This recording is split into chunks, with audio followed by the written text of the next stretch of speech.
আপনারা দেখেছেন ভারতের এক শিয়া রেজবি কোরআন শরীফের 26টা আয়াতকে অস্বীকার করে হাইকোর্টে রিট করছে কোরআন থেকে এই আয়াতকে বাদ দেওয়ার জন্য। কে বাদ দিবে? বিচারক। বিচারক তো দূরের কথা, কোন নবীরও কোরআন থেকে কোন আয়াত বাদ দেওয়ার ক্ষমতা নাই। কোন নবী ইচ্ছা করলেই, কোন রসুল ইচ্ছা করলেই কোরআনের মধ্যে কিছু ঢুকাতেও পারে না, বেরও করতে পারে না। গোটা দুনিয়ার কোন শাসক, চাই সে আমেরিকার হোক, রাশিয়ার হোক, গোটা দুনিয়ার পরাশক্তি একত্রিত হয়েও কোরআনের থেকে আয়াত তো দূরের কথা, একটা নক্তা বাদ দেওয়ার ক্ষমতা রাখে না। আপনারা অনেকেই ভাবছেন ইরান শক্তিশালী হচ্ছে, এটা মুসলমানদের জন্য গর্বের বিষয়। ইরান শক্তিশালী হওয়া মুসলমানদের জন্য গর্বের বিষয় না, বরং ধ্বংসের বিষয়। অনেকেই ভাবছেন যে ইরানের শিয়ারা মুসলমান। কি মুসলমান তা তো দেখেছেন, এই রেজবি শিয়া সে কোরআনকে অস্বীকার করে, আয়াতকে অস্বীকার করে হাইকোর্টে রিট করছে। আপনাদের ধারণা কি? ওই তো হাইকোর্ট, সুপ্রিম কোর্ট যদি কোরআনের একটা আয়াতকে অস্বীকার করে, কয়টা আয়াতকে? শুধু একটা আয়াত না, একটা আয়াতের শব্দকে কেউ যদি অস্বীকার করে সে আর মুসলমান থাকে না, সারাসার বেঈমান হয়ে যায়, কাফের হয়ে যায়। ভারত আমাদের সাথে খেলায় লিপ্ত হয়েছে। ভারত ইসলামের সাথে মুসলমানের সাথে খেলতে চায়, কখনো মসজিদ ভেঙে দেয়। আপনারা দেখেছেন বাবরি মসজিদ ভেঙে দিয়েছে। কখনো গরু খাওয়ার নামে আমাদের মুসলমান বন্ধুদেরকে পিটিয়ে হত্যা করে, কখনো ইসলামকে বন্ধ করার চক্রান্ত করে, কখনো কোরআনকে অস্বীকার করার সন্দেহ ঢুকাবার চক্রান্ত করতেছে। এতে মুসলমান দুর্বল হয় না, বরং মুসলমান শক্তিশালী হয়। মুসলমান কি হয়? শক্তিশালী হয়। আমি ভারতের সুপ্রিম কোর্টকে বলবো, নরেন্দ্র মোদীকে বলবো, যে রিট করেছে এই রিটকে ভ্যাকেট করে দাও। যদি ভ্যাকেট না করো, যদি এই রিট আবেদন মঞ্জুর করে কে চালাতে থাকো, তাহলে গোটা দুনিয়ার মুসলিম একত্রিত ভারতের আক্রমণ করবে। তুমি কি ভেবেছো? ভাবছোটা কি? কোরআন কি জিনিস জানো? কোরআন কি জিনিস জানো তুমি? কোরআনের জন্য হাজারো কোটি কোটি মানুষ অকাতরে জীবন দিতে পারে, শহীদ হতে পারে, রক্ত দিতে পারে।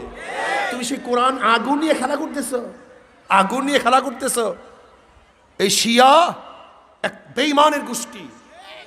এই শিয়া আমার নবীর দুশমন, এই শিয়ারা ইসলামের দুশমন, এই শিয়ারা কোরআনের দুশমন।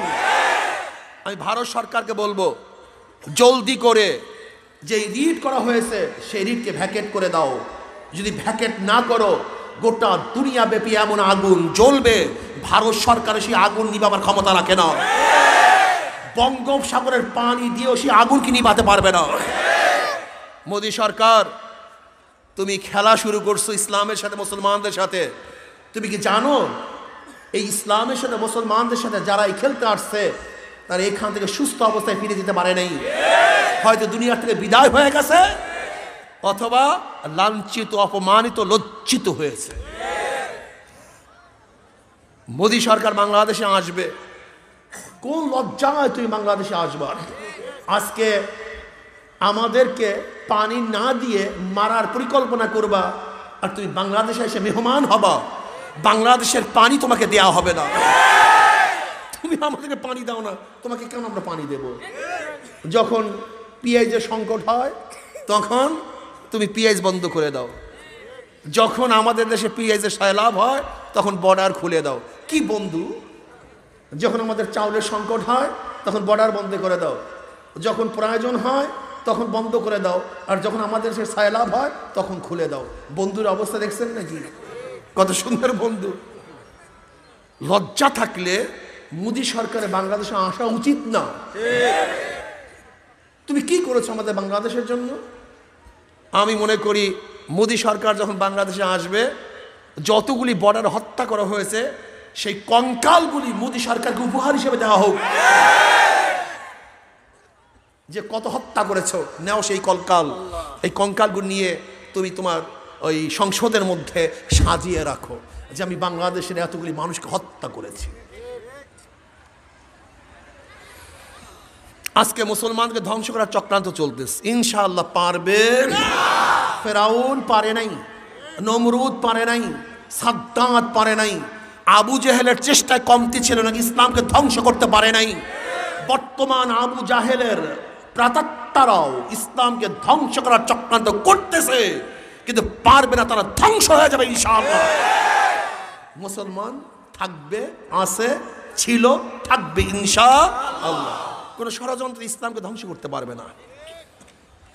আমি বাংলাদেশ সরকারকে অনুরোধ করব, হাইকোর্টে যে রিট হয়েছে আপনি ভারত সরকারের কাছে আবেদন জানান এই রিটকে যেন ভ্যাকেট করে দেয়। নয়তো বাংলাদেশ থেকে যে আগুনের ফোয়ারা দিল্লির দিকে ছুটবে, গোটা দিল্লি পুড়িয়া ছারখার হয়ে যাবে, রাখতে পারবে না ইনশাআল্লাহ।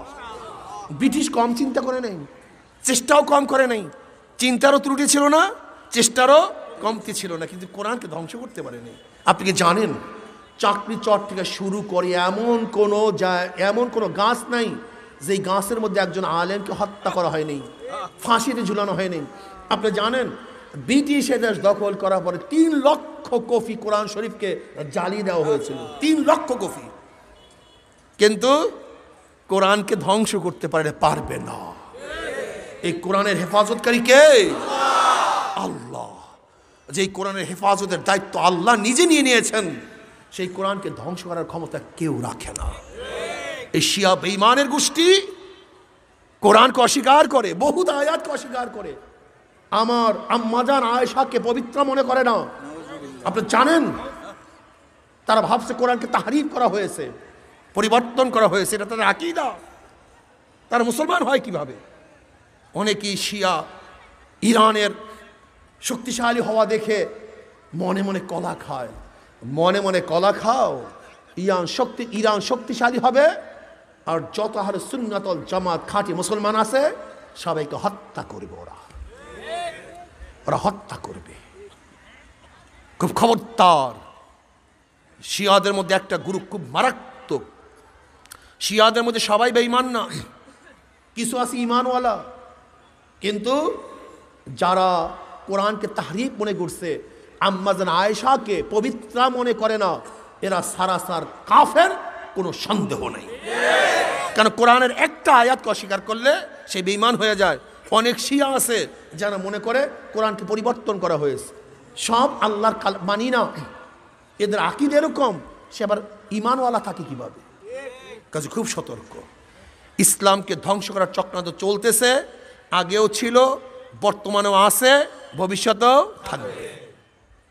এই শিয়ারাই প্রথম সাহাবায়ে কেরাম রিদওয়ানুল্লাহি তাআলা আলাইহিম আজমাইনদেরকে গালি দিস, তাকে কুৎসা বলছে, তাদেরকে মিয়ারে হক মনে করে নাই। এই শিয়ারা সাহাবাদেরকে সবচেয়ে বেশি গালি দিছে। এই শিয়ারা, আপনারা জানেন না, শিয়ারা সাহাবায়ে কেরামদেরকে মিয়ারে হক মনে করে না, গালি দেয়, জাহান্নামী মনে করে। আপনারা কি জানেন এই শিয়াদের একটা গোষ্ঠী, তাদের ধারণা তারা ক্ষমতায় গিয়ে আবু বকর এবং ওমর রাদিয়াল্লাহু তাআলাকে কবর থেকে বের করে তাদেরকে শাস্তি দিবে। জোরে বলেন নাউজুবিল্লাহ। আম্মাজান আয়েশা সিদ্দিকা রাদিয়াল্লাহু তাআলাকে কবর থেকে বের করে শাস্তি দিবে, এটা তো ধারণা এই শিয়াদের। যারা আজকে সাহাবায়ে কেরামদেরকে গালি দেয়, সাহাবায়ে কেরামকে পছন্দ করে না, সাহাবায়ে কেরামের মহাব্বত অন্তরের মধ্যে নাই, ওরাও খাঁটি মুসলমান হতে পারে না, ওরাও শিয়ার একটা অংশ হতে পারে। ওরা শিয়ার অংশ, ওরা শিয়ার অংশ। আপনারা কি জানেন সাহাবায়ে কেরামদেরকে গালি কেন দেয়? তাদের উপর থেকে ভক্তি শ্রদ্ধা তুলে দেওয়ার কারণটা কি?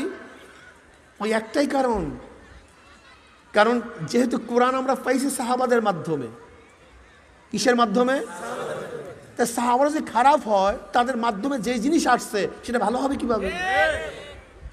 সূক্ষ্ম তো বুঝেন নাই, সূক্ষ্ম জিনিসটা তো বুঝেন নাই।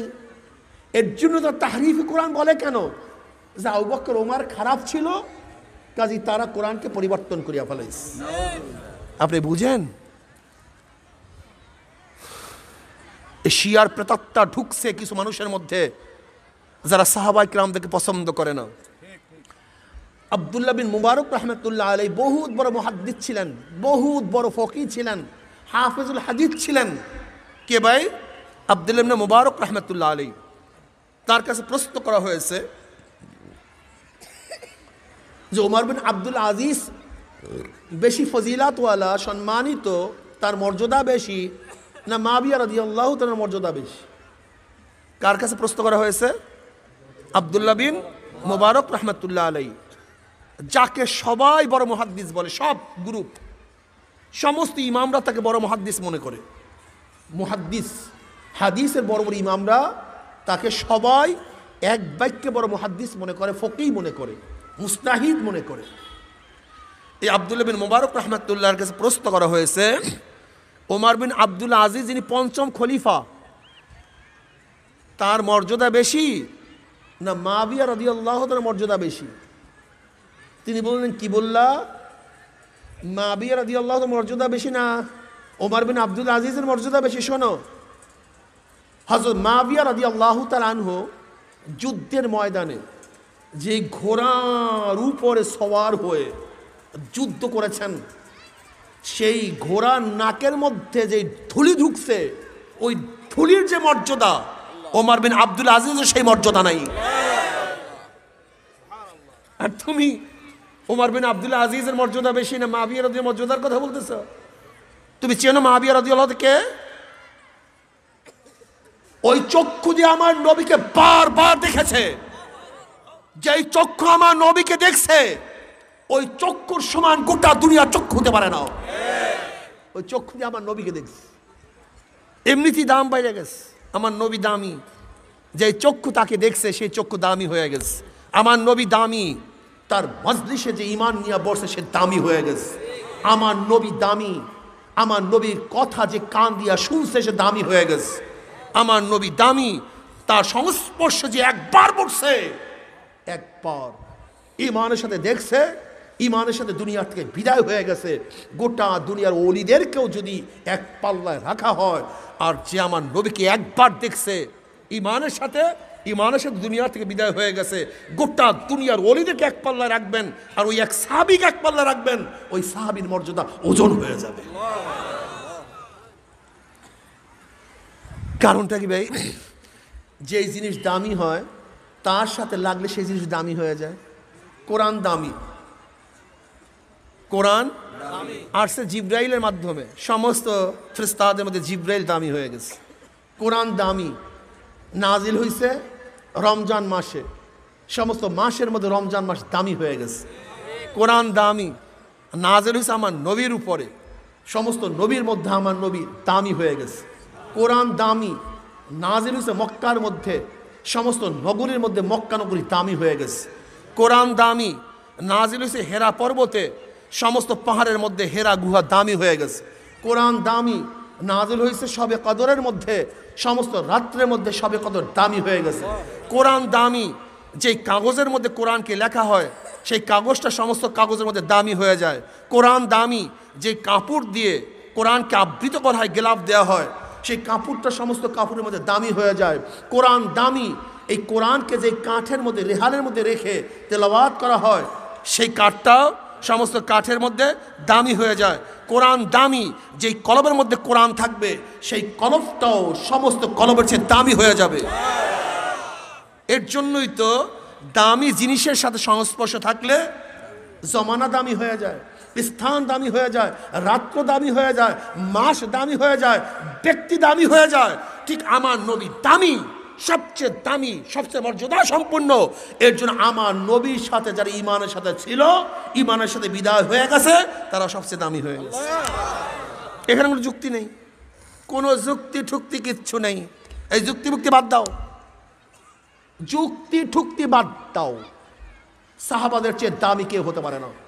আমি তো মনে করি একজন সাহাবী শুধু ঈমান আনবে, ঈমানের সাথে চলিয়া যাবে, তার যে দাম গোটা দুনিয়ার সমস্ত ওলিরা একত্রিত হয়ে সেজদা করলেও ওই সাহাবাদের এক সেজদার দামের সমান হবে না।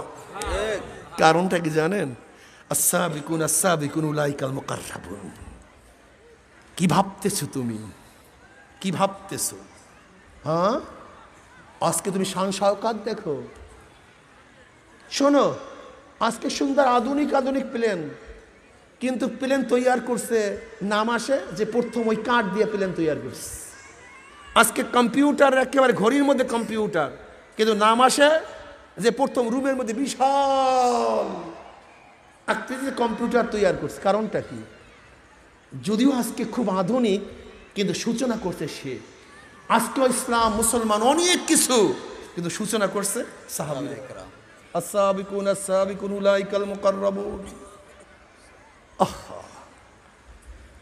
সাহাবায়ে কেরাম রিদওয়ানুল্লাহি তাআলা আলাইহিম আজমাইনদের একদিনের ত্যাগ, একদিনের আমাদের গোটা জিন্দেগীর ত্যাগের সমান হবে না। সুবহানাল্লাহ। আজকে তুমি আমি ঈমান আনলে, নামাজ পড়লে তোমাকে আমাকে সম্মান করা হয়, শ্রদ্ধা করা হয়, হাদিয়া দেওয়া হয়।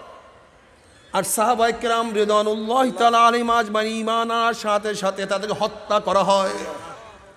তাদেরকে হত্যা করা হইতো। সুমাইয়া রাদিয়াল্লাহু তাআলা আনহাকে কিভাবে শহীদ করা হয়েছে লজ্জা স্থানের মধ্যে।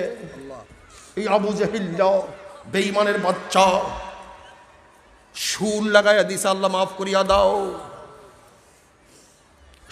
সোয়াইলের ঘটনা পড়িয়া দেখো, কি কষ্ট করিয়া দুনিয়ার থেকে বিদায় হয়ে গেছে। বেলাল হাফসি রাদিয়াল্লাহু তাআলা আনহু ইসলাম গ্রহণ করার পরে কি কষ্ট তাকে দেওয়া হয়েছে। ওমর ইবনে খাত্তাব রাদিয়াল্লাহু বললেন, ভাই বেলাল, ইসলাম গ্রহণ করার পরে বেঈমানরা আপনাকে কি কষ্ট দিছে? তিনি কোনো কথা বললেন না। পিঠের উপর থেকে চাদরটা ফালাইয়া দিছে, দেখে গোশতগুলি একত্রিত হয়ে গেছে, বিশাল বিশাল গর্ত শরীরের মধ্যে। ওমর রাদিয়াল্লাহু বলেন, ভাই এটা কি ঘটনা? বলে, ইসলাম গ্রহণ করার পরে উত্তপ্ত বালুর মধ্যে আমাকে শোয়া রাখছে, বুকের উপরে পাথর চাপা দিয়া রাখছে।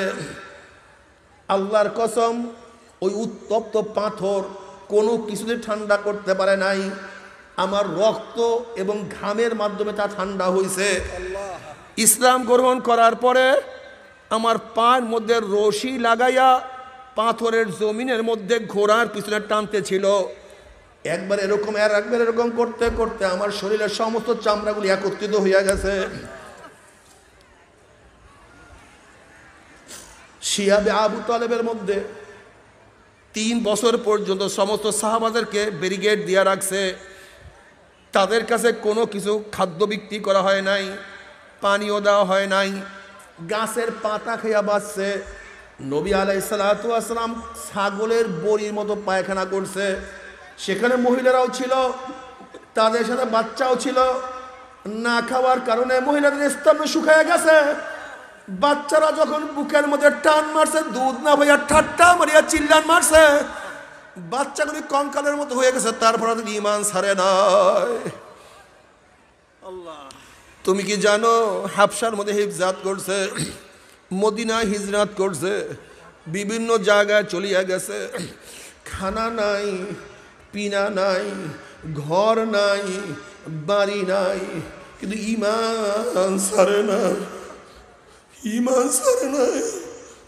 হে আমার মুসলমান বাবারা, হে আমার পর্দার মা বোনেরা, আজকে ইসলামের জন্য কি ত্যাগ করলাম রে আমার মা, আমার বাবা, ইসলামের জন্য কি ত্যাগ করলাম। আজকে নামাজ পড়তে পারি না, আজকে রোজাও রাখতে পারি না, আজকে তো দাঁড়িয়েও রাখতে পারি না, সুন্নাত অনুযায়ী চলতে পারি না। আল্লাহ তুমি আমাদের সবাইকে মাফ করিয়া দাও।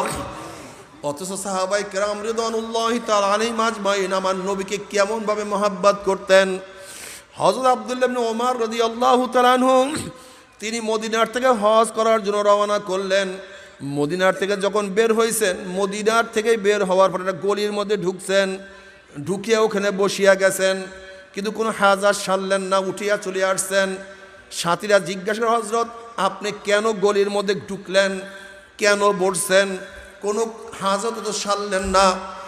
তখন আব্দুল্লাহ ইবনে ওমর রাদিয়াল্লাহু বললেন, নবী আলাইহিস সালাতু ওয়াস সালামের সাথে এখান থেকে হজে যাওয়ার সময় নবী আলাইহিস সালাতু ওয়াস সালাম গলির মধ্যে ঢুকছে, ওই জায়গায় বসছে, কিন্তু কোনো হাজার সারে নাই। আমার নবী কেন ঢুকছে, কেন বসছে আমি জানি না। আমার নবীকে দেখছি তাই আমি করছি। এর নাম সাহাবী, এর নাম সাহাবী। হযরত আলীউল মুর্তজা রাদিয়াল্লাহু তাআলা আনহু ঘোড়ায় ওঠার সময় সামনে ডাইন পাও বাড়াইলেন এবং ঘোড়ায় ওঠার দোয়া পড়লেন, মিসকি হাঁস দিলেন। সাথীরা জিজ্ঞাসা করল, হযরত ডাইন পাও বাড়াইছেন সুন্নাত, দোয়া পড়ছেন সুন্নাত, কিন্তু মিসকি হাঁস দিলেন কেন? আলী রাদিয়াল্লাহু বললেন, হে আমার সাথীরা, নবী আলাইহিস সালাতু ওয়াস সালামকে দেখছি ঘোড়ায় ওঠার সময় ডাইন পাও সামনে বাড়াইছে, এই দোয়া পড়ছে, মিসকি হাঁস দিছে। আমার নবী কেন মিসকি হাঁস দিছে আমি জানি না।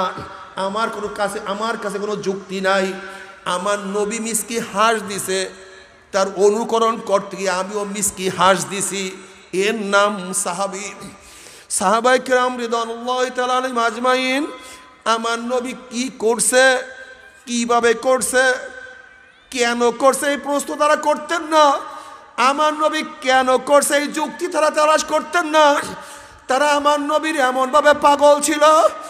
আমার নবী কি করছে, কেন করছে তা দেখার বিষয় না, বরং আমার নবী যা করছে, যা বলছে তা করার জন্য, বলার জন্য তাদের জীবনকে উৎসর্গ করিয়া দিছে।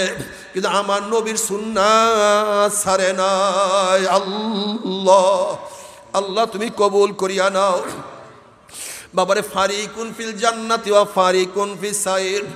আজকে গোটা দুনিয়ার মধ্যে আমরা সবাই একত্রিত হইয়া খানা খাই, একত্রিত হইয়া আমরা মাজলিসের মধ্যে বয়ান শুনি, একত্রিত হইয়া চলাফেরা করি, কিন্তু মৃত্যুর পরে গ্রুপ হইবে দুইটা, একদল জান্নাতি আর একদল জাহান্নামী। ফারিকুন ফিল জান্নাতি ওয়া ফারিকুন ফিস সাইর। আর কোনো দল নাই, আর কোনো গ্রুপ নাই, আর কোনো কিচ্ছু নাই। ধনী নাই, গরিব নাই, শিক্ষিত নাই, মূর্খ নাই, পীর নাই, মুরিদ নাই, সব শেষ হয়ে যাবে। ফারিকুন ফিল জান্নাতি ওয়া ফারিকুন ফিস সাইর। একদল জান্নাতি আর একদল জাহান্নামী। জান্নাতে কারা যাবে?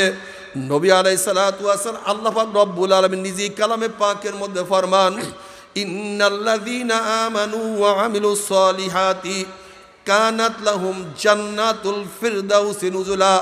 যারা ঈমান আনার পরে নেক আমল করবে, আমার মাওলা পাক রব্বুল আলামিন তাদেরকে জান্নাতুল ফিরদাউস দিয়া দিবে। জোরে বলেন সুবহানাল্লাহ।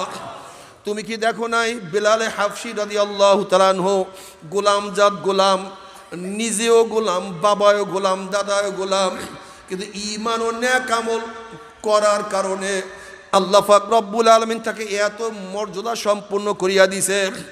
মেরাজের রজনীতে নবী আলাইহিস সালাতু ওয়াস সালাম জুতার আওয়াজ পাইতে আছেন। আল্লাহর হাবিব জিবরাইলকে বললেন, ভাই জিবরাইল, কার জুতার আওয়াজ, কার পায়ের আওয়াজ? জিবরিল আলাইহিস সালাতু ওয়াস সালাম বললেন, বেলালে হাবশির পায়ের আওয়াজ।